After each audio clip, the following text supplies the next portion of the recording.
ದರ್ಶನ್ ಜೈಲು ಪಾಲಾದ ನಂತರದಲ್ಲಿ ಅವರ ಕುರಿತಂತೆ ಅವರ ಆಪ್ತರು, ಸ್ನೇಹಿತರು, ಪ್ರತಿನಿತ್ಯ ದರ್ಶನ್ ಅವ್ರನ್ನ ನೋಡ್ತಾ ಇದ್ದವರು ಅನೇಕರು ಮಾತನಾಡಿದ್ದಾರೆ. ಎಲ್ಲರ ಬಾಯಲ್ಲಿ ಬರ್ತಿರೋದು ಒಂದೇ ಮಾತು, ಕೊಲೆ ಮಾಡಿರ್ಲಿಕ್ಕೆ ಸಾಧ್ಯವೇ ಇಲ್ಲ ಅಂತ. ಒಂದು ಹೆಜ್ಜೆ ಮುಂದೆ ಹೋಗಿ ದರ್ಶನ್ ಅವರ ಮಾಜಿ ಜಿಮ್ ಟ್ರೈನರ್ ವಿಶ್ವಾಸ್ ಗೌಡ 100% ದರ್ಶನ್ ಕೊಲೆ ಮಾಡಿರೋಲ್ಲ ಅಂತ ಹೇಳಿದ್ದಾರೆ. ರಿಪಬ್ಲಿಕ್ ಕನ್ನಡದ ಜೊತೆಯಲ್ಲಿ ಮಾತನಾಡಿದ್ದಾರೆ ದರ್ಶನ್ ಅವರ ಮಾಜಿ ಜಿಮ್ ಟ್ರೈನರ್ ವಿಶ್ವಾಸ್ ಗೌಡ. ಕೇಳಿಸ್ಕೊಳ್ಳಿ.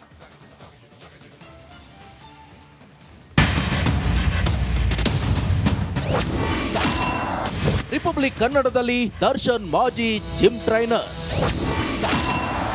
ಸ್ಯಾಂಡಲ್ವುಡ್ಗೆ ಅವರೇ ಸುಲ್ತಾನ ವಿಶ್ವಾಸ್ ಗೌಡ.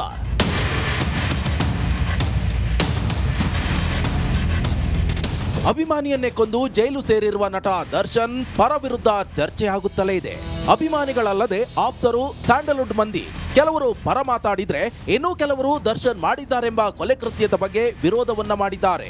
ಈ ಮಧ್ಯೆ ದರ್ಶನ್ ಮಾಜಿ ಜಿಮ್ ಟ್ರೈನರ್ ವಿಶ್ವಾಸ್ ಗೌಡ ರಿಪಬ್ಲಿಕ್ ಕನ್ನಡದ ಜೊತೆ ಎಕ್ಸ್ಕ್ಲೂಸಿವ್ ಆಗಿ ಮಾತನಾಡಿದ್ದು, ದರ್ಶನ್ ಒಳ್ಳೆಯ ವ್ಯಕ್ತಿ ಎಂದಿದ್ದಾರೆ. ದರ್ಶನ್ ಅವರದ್ದು ತುಂಬಾ ಸರಳ ವ್ಯಕ್ತಿತ್ವ. ಇವಾಗೆಲ್ಲ ಏನು ಹೇಳ್ತಾರೆ ಅದೆಲ್ಲ ತುಂಬ ಡೌನ್ ಟು ಅರ್ತ್ ಅನ್ನೋದು ನಾನು ಅವರಿಂದ ಕಲ್ತಿರೋದು. ಅವರು ನೋಡಿ ತುಂಬ ಕಲ್ತಿದ್ದೀನಿ. ಟ್ರೈನಿಂಗ್ ವಿಷಯ ಬಂದರೆ ನಾವೇನೇ ಹೇಳಲಿ ಸರ್ ಮಾಡ್ತಿದ್ರು. ವರ್ಕೌಟ್ ವಿಷಯ ಅಂತ ಬಂದರೆ ಅಷ್ಟು ಡೆಡಿಕೇಶನ್ನು. ಡಯಟ್ ಮಾಡೋದ್ರಲ್ಲಾಗಲಿ ವರ್ಕೌಟ್ ಅಂದರೆ ತುಂಬಾ ಎಷ್ಟೇ ಶೆಡ್ಯೂಲ್ ಇರಲಿ, ಅಂದರೆ ಬ್ಯುಸಿ ಶೆಡ್ಯೂಲ್ ಇರಲಿ, ಟೈಮ್ ಮಾಡ್ಕೊಂಡು ಜಿಮ್ಗೆ ಅಂತ ಟೈಮ್ ಕೊಡ್ತಾಯಿದ್ರು. ಬೆಳಗ್ಗೆ ಏನೇನು ಇದ್ದೇ ಇರಲಿ ಇಲ್ಲದೇ ಇರಲಿ, ಬೆಳಗ್ಗೆ ಅವ್ರು ಕರೆಕ್ಟಾಗಿ 5 ಗಂಟೆಗೆ ಜಿಮ್ ಬರ್ತಾಯಿದ್ದಿತ್ತು, ವರ್ಕೌಟ್ ಮಾಡ್ತಾಯಿದ್ದು. ದರ್ಶನ್ ಯಾವತ್ತೂ ಸ್ಟಾರ್ಡಮ್ ತೋರಿಸಿರ್ಲಿಲ್ಲ. ಮತ್ತು ಮಾಲೆ ಹಾಕಿದಾಗ ಎಲ್ಲ ನೆಲದ ಮೇಲೆ ಮಲಗ್ತಾ ಇದ್ದಿದ್ದು. ನಮ್ಮ ಪಕ್ಕ ಮಲಗಿದ್ದಾರೆ ಸರ್, ಮಾಲೆ ಹಾಕ್ಕೊಂಡಾಗ ನಮ್ಮ ಪಕ್ಕ ಮಲಗಿದ್ದಾರೆ. ಅವರು ಸ್ಟಾರಿಸಮ್ಮು ಅಥವಾ ಇನ್ನೊಂದು ದೊಡ್ಡವರು ಅದೆಲ್ಲ ಏನೂ ಇಲ್ಲ ಸರ್, ಈಕ್ವಲ್ ಆಗಿ ನೋಡ್ತಾರೆ. ಈಗ ಅಂದರೆ 10 ವರ್ಷಕ್ಕೆ ಮುಂಚೆ ನಾನು ಅವಾಗ ಚಿಕ್ಕವನು, ಏಜಲ್ಲಿ ಚಿಕ್ಕವನಾದ್ರೂ, ನಾನು ಹೊಸಬ ಆದ್ರೂ ಯಾವತ್ತೂ ಆ ಥರ 1% ಕೂಡ ನನ್ನ ಆ ಥರ ಟ್ರೀಟ್ ಮಾಡಿಲ್ಲ. ಎಲ್ಲರನ್ನೂ ಹೆಂಗೆ ಟ್ರೀಟ್ ಮಾಡ್ತಾಯಿದ್ರು ಈಕ್ವಲಾಗಿ ಟ್ರೀಟ್ ಮಾಡೋದು. ನನ್ನೂ ಕೂಡ ಹಂಗೆ ಮಾಡ್ತಾಯಿದ್ರು. 100ಗೆ 200% ಕೊಲೆ ಮಾಡಿಲ್ಲ ಸರ್. 100ಗೆ 200% ಅಣ್ಣಂದು ಇದರಲ್ಲಿ ಏನೂ ಇಲ್ಲ ಸರ್. ಇವರೆಲ್ಲ ಯಾರೋ ಹೇಳ್ಬೋದು, ಅಥವಾ ಪೊಲೀಸ್ ಇನ್ವೆಸ್ಟಿಗೇಷನ್ ಆಗಿರ್ಬೋದು, ಕಾನೂನು ರೀತಿಯಲ್ಲಿ ಏನೋ ನಡೀತಾ ಇರ್ಬೋದು. ಆದರೆ ಬೈ ಆರ್ಟ್ ದರ್ಶನ್ ಸರ್ ಅಣ್ಣ ಸರ್ ಅಲ್ಲ, ಅವ್ರು ನನಗೆ ಅಣ್ಣ. ಅವ್ರು ಏನನ್ನೋದು ನನಗೆ ಗೊತ್ತು. ನನಗಲ್ಲ ಸರ್, ನನ್ನ ಎಂಟೈರ್ ಫ್ಯಾಮಿಲಿಗೆ ಮತ್ತು ನನ್ನ ಫ್ರೆಂಡ್ಸ್ಗೆ ಪ್ರತಿಯೊಬ್ಬರಿಗೂ ಅವ್ರು ಏನನ್ನೋದು. ಯಾಕೆ ನನಗೆ ಅಷ್ಟು ಹತ್ರದಿಂದ ನೋಡಿರೋರು, ನನ್ನ ಫ್ರೆಂಡ್ಸ್ನೆಲ್ಲ ಯಾರನ್ನು ಕರ್ಕೊಂಡು ಹೋದಾಗ ಅವ್ರ ಹತ್ರದಿಂದ ನೋಡಿದಾಗ ಹೇಳಿದ್ದಾರೆ, ಈ ಥರ ನಾ ಬಾಸು. ಸರ್, ಶಬರಿಮಲೆಗೆ ಮಾಲೆ ಹಾಕಿದಾಗ ನಮ್ಮ ತಂದೆ ತಾಯಿ ಬಂದಿದ್ದರು. ಈಗ ದೊಡ್ಡವ್ರಿಗೆ ನಮಸ್ಕಾರ ಮಾಡ್ತಾರೆ ತಂದೆ ತಾಯಿಗೆ. ಅಣ್ಣ ಬಂದು ನಮ್ಮ ತಂದೆ ಕಾಲಿಗೆ ನಮಸ್ಕಾರ. ನಮ್ಮ ತಂದೆ ಅವತ್ತೇ ನಮ್ಮ ತಂದೆ ದರ್ಶನ್ ಆ ಫೀಲ್ ಗೌರವ ಬಂದ್ಬಿಡ್ತು ನಮ್ಮ ಫಾದರ್ಗೂ. ಅಂದರೆ ಆ ಥರ ನಮ್ಮ ಅಮ್ಮಂಗಂತೂ ಸರ್ ದರ್ಶನ್ ಅಂದರೆ ಪ್ರಾಣ. ದರ್ಶನ್ ಅಣ್ಣನನ್ನ ಅಭಿಮಾನಿಗಳು ಬಿಟ್ಟು ಕೊಡಲ್ಲ.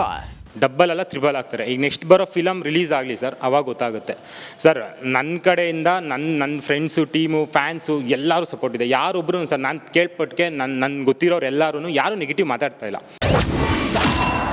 ನನ್ನ ಭವಿಷ್ಯಕ್ಕೆ ದರ್ಶನ್ ಪಾತ್ರ ದೊಡ್ಡದು. ಕುತ್ಕೊಂಡು ಹಿಂಗೆ ಜಿಮ್ಮಲ್ಲಿ ವರ್ಕೌಟ್ ಮಾಡಿಸ್ತಾ ಇದೆ ಮೈಸೂರಲ್ಲಿ. ವರ್ಕೌಟ್ ಮಾಡಿಸ್ಬೇಕಾರೆ ಅಣ್ಣ ಜಿಮ್ ಅಣ್ಣ ಅಂದ್ಕೊಂಡಿದ್ದೀನಿ. ಅಪ್ಪಿ ಬಾಡಿಗೆ ಎಲ್ಲ ನೋಡ್ಕೊಂಡು ಮಾಡು, ಹಿಂಗೆ ಏನು ಇಲ್ಲ ಅಣ್ಣ, ಫ್ರೆಂಡ್ದು ಬಿಲ್ಡಿಂಗು, ಸೊ ಬಾಡಿಗೆ ಎಲ್ಲ ಮಾತಾಡಿದ್ವಿ, ತುಂಬ ಕ್ಲೋಸ್ ಇದ್ದಾರೆ. ಸರಿ ಚಿನ್ನ ಮಾಡು ಅಂದರು. ಸರ್ ಇವತ್ತು ಹೋಗಿ ಹೇಳಿದ್ದು ಸರ್, ಅಣ್ಣ ನಾಳೆ ಜಿಮ್ಮು ಓಪನಿಂಗು, ಈ ಕಲರ್ ಜಿಮ್ ಕಲರ್ ಎಲ್ಲ ಅವರೇ ಸೆಲೆಕ್ಟ್ ಮಾಡಿದ್ದು ನನಗೆ. ಅವರೇ ಹೇಳಿದ್ದು, ಈ ಕಲರ್ ಇರಲಿಲ್ಲ ಸರ್, ಬೇರೆ ಕಲರ್ ಇತ್ತು, ಈ ಕಲರ್ ಬೇಡ ಅಪ್ಪಿ, ಈ ಕಲರ್ ಮಾಡಿಸು ಅಂತ ಅವ್ರು ಹೇಳಿದ್ರು ಅಂತ ಚೇಂಜ್ ಮಾಡಿಸ್ದೆ, ಇಮಿಡಿಯೇಟ್ ಚೇಂಜ್ ಮಾಡಿಸ್ದೆ. ಜಿಮ್ ಓಪನಿಂಗ್ ನಾಳೆ ಜಿಮ್ ಓಪನಿಂಗ್ ಇಟ್ಕೊಂಡು ಇವತ್ತು ಹೋಗಿ ಹೇಳಿದ್ದು ಸರ್. ಜಿಮ್ ನಮ್ಮ ಓಪನಿಂಗ್ಗೆ ಅವರೇ ಬಂದಿದ್ದು. ನಾನು ಅದನ್ನು ಎಲ್ಲೂ ಇದು ಮಾಡೋಕ್ಕೆ ಹೋಗಲಿಲ್ಲ. ನಾನು ಪ್ರೀತಿಯಿಂದ ಕರೆದೆ. ಅಣ್ಣ ಅದೇ ಪ್ರೀತಿಯಿಂದ ನನ್ನ ಮಾತಿಗೆ ಇದು ಮಾಡಿ ಪ್ರೀತಿಯಿಂದ ಬಂದರು. ನನಗೆ ಅದು ಲೈಫ್ ಲಾಂಗ್ ಅದೇ ನನಗೆ ಖುಷಿ ಇರೋದು. ಯಾವತ್ತು ದರ್ಶನ್ ಅಣ್ಣ ಸ್ಯಾಂಡಲ್ವುಡ್ ಸುಲ್ತಾನ.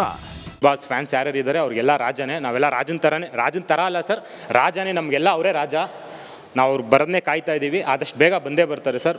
ಅದು ಯಾವುದೇ ರೀತಿ ಆಪಾದನೆ ಅಥವಾ ಆರೋಪ ಏನೇನಿದೆ ಅದನ್ನೆಲ್ಲ ಕ್ಲಿಯರ್ ಮಾಡಿಕೊಂಡೇ ಬರೋದು. ಮತ್ತೆ ಬರ್ತಾರೆ, ಡೆವಿಲ್ ರಿಲೀಸ್ ಆಗುತ್ತೆ, ಸೂಪರ್ ಹಿಟ್ ಆಗುತ್ತೆ. ಅಣ್ಣ ಅದೇ ಫಾರ್ಮಲ್ಲಿ ಇರ್ತಾರೆ, ಅದೇ ಥರ ಇರ್ತಾರೆ ಸರ್. ಹೇಳಿದ್ರಲ್ಲ, ಇದು ವಿಶ್ವಾಸ್ ಗೌಡ ಅವರ ಮಾತು. ವಿಡಿಯೋ ಜರ್ನಲಿಸ್ಟ್ ಲೋಹಿತ್ ಜೊತೆ ನಾಗರಾಜ್ ವಿ ಎಪ್ಸಂದ್ರ, Republic TV Kannada, Bengaluru. Welcome back. Renukaswamy ಕೊಲೆ ಪ್ರಕರಣದಲ್ಲಿ ಪೊಲೀಸರ ತನಿಖೆ ಬಹುತೇಕ ನಿಷ್ಪಕ್ಷಪಾತವಾಗಿ ಸಾಗ್ತಾ ಇದೆ. ಆದರೆ ಪ್ರಾರಂಭಿಕ ದಿನಗಳಲ್ಲೇ ಪೊಲೀಸರು ಮಾಡಿದ ಅದೊಂದು ಕೆಲಸ ಇಡೀ ಪ್ರಕರಣದಲ್ಲಿ ಪೊಲೀಸ್ ಇಲಾಖೆ ಬಗ್ಗೆ ಕಪ್ಪು ಚುಕ್ಕೆ ರೀತಿಯಲ್ಲಿ ಗೋಚರಿಸ್ತಾ ಇದೆ. ಯಾವುದದು ಕಪ್ಪು ಚುಕ್ಕೆ ಅಂತೀರಾ? ಅದರ ಕುರಿತಾದ ಡೀಟೇಲ್ ರಿಪೋರ್ಟ್ ನಿಮ್ಮ ಮುಂದೆ.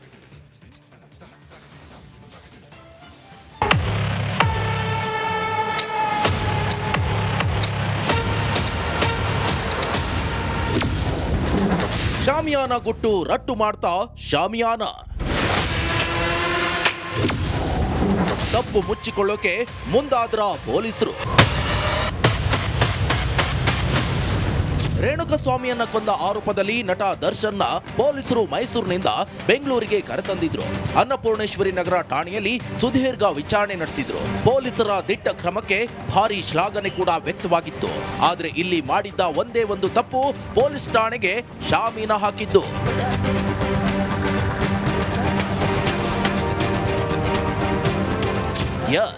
ಪೊಲೀಸ್ ಠಾಣೆಗೆ ಶಾಮೀನ ಹಾಕಿದ್ದು ಭಾರಿ ಆಕ್ರೋಶಕ್ಕೆ ಕಾರಣವಾಗಿತ್ತು. ಪೊಲೀಸರ ವರ್ತನೆಯನ್ನ ನಿಮ್ಮ ರಿಪಬ್ಲಿಕ್ ಕನ್ನಡ ಕಟುವಾಗಿ ಪ್ರಶ್ನಿಸಿತ್ತು. ವಕೀಲರ ನಿಯೋಗ ಕೂಡ ಆರ್ಟಿಐ ಸಲ್ಲಿಸಿತ್ತು. ಆದರೆ ಪೊಲೀಸರು ಮಾತ್ರ ಇದರಿಂದ ನುಣುಚಿಕೊಳ್ಳೋ ಯತ್ನ ಮಾಡ್ತಿದ್ದಾರೆ ಎಂಬ ಆರೋಪ ಕೇಳಿ ಬಂದಿದೆ.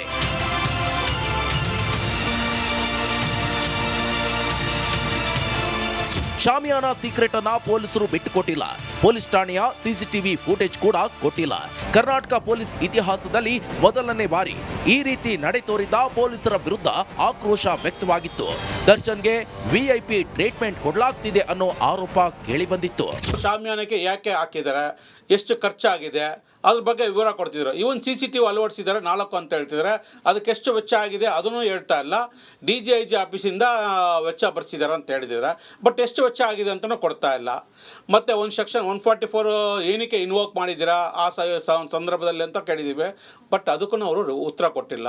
ಸೊ ಇದೇನಾಗಿದೆ ಅಂದರೆ ಏನೋ ಒಂದು ಪೊಲೀಸರು ಹೈಡ್ ಮಾಡ್ತಾ ಇದ್ದಾರೆ. ಅವ್ರಿಗೆ ಸ್ಪೆಷಲ್ ಟ್ರೀಟ್ಮೆಂಟ್ ಕೊಟ್ಟಿರೋದು CCTV ಫುಟೇಜಿಂದ ಗೊತ್ತಾಗುತ್ತೆ. ಒಟ್ನಲ್ಲಿ ಪೊಲೀಸರ ಈ ನಿರ್ಧಾರ ಭಾರೀ ಚರ್ಚೆಗೆ ಗ್ರಾಸವಾಗಿತ್ತು. ಇನ್ನಾದ್ರೂ ಇದಕ್ಕೆ ಉತ್ತರ ಕೊಡ್ತಾರಾ ಅನ್ನೋ ಪ್ರಶ್ನೆ ಎದುರಾಗಿದೆ. Savita, metro bureau, Republic Kannada. Renukaswamy murder ಕೇಸ್ನಲ್ಲಿ ದರ್ಶನ್ ಅಂಡ್ ಗ್ಯಾಂಗ್ ಅಂಧರಾಗಿ 50 ದಿನಗಳಾಗ್ತಾ ಬಂದಿದೆ. ಈ ಪ್ರಕರಣಕ್ಕೆ ಫೈನಲ್ ಟಚ್ ಯಾವಾಗ ಅನ್ನೋ ಕುತೂಹಲಕ್ಕೆ ಇದೀಗ ಉತ್ತರ ಸಿಗೋ ಕಾಲ ಸನ್ನಿಹಿತವಾಗ್ತಾ ಇದೆ. ಈ ಕುರಿತಾದ ಒಂದು ಡೀಟೇಲ್ ರಿಪೋರ್ಟ್ ನಿಮ್ಮ ಮುಂದೆ. ದರ್ಶನ್ ಅಂಡ್ ಗ್ಯಾಂಗ್ಗೆ FSL ಟೆನ್ಷನ್. FSL ರಿಪೋರ್ಟ್ಗೆ ಕೌಂಟ್ ಡೌನ್ ಶುರು. ಚಿತ್ರದುರ್ಗದ ರೇಣುಕಾಸ್ವಾಮಿ ಹತ್ಯೆ ಆರೋಪದಲ್ಲಿ ಜೈಲು ಸೇರಿರುವ ದರ್ಶನ್ ಅಂಡ್ ಗ್ಯಾಂಗ್ ಸದ್ಯ ಆನೇಕಲ್ನ ಪರಪ್ಪನ ಅಗ್ರಹಾರದ ಸೆಂಟ್ರಲ್ ಜೈಲಿನಲ್ಲಿ ಮುದ್ದೆ ಮುರಿಯುತ್ತಿದ್ದಾರೆ. ಕೊಲೆ ಆರೋಪದಲ್ಲಿ ಬರೋಬ್ಬರಿ 17 ಜನ ಆರೋಪಿಗಳ ಬಂಧನವಾಗಿದ್ದು, ಕೊಲೆ ಮಾಡಿದ್ದಾರೆ ಅಂತ ಸಾಬೀತುಪಡಿಸಲು ಇರುವ FSL ರಿಪೋರ್ಟ್ ಯಾವಾಗ ಬರುತ್ತೆ ಎಂಬ ಉತ್ತರಕ್ಕೆ ತೆರೆ ಬಿದ್ದಿದೆ. ಹೌದು, ಡಿ ಅಂಡ್ ಗ್ಯಾಂಗ್ ಲಾಕ್ ಆಗಲು ಇರುವ ಬಹುದೊಡ್ಡ ಅಸ್ತ್ರಗಳೆಂದ್ರೆ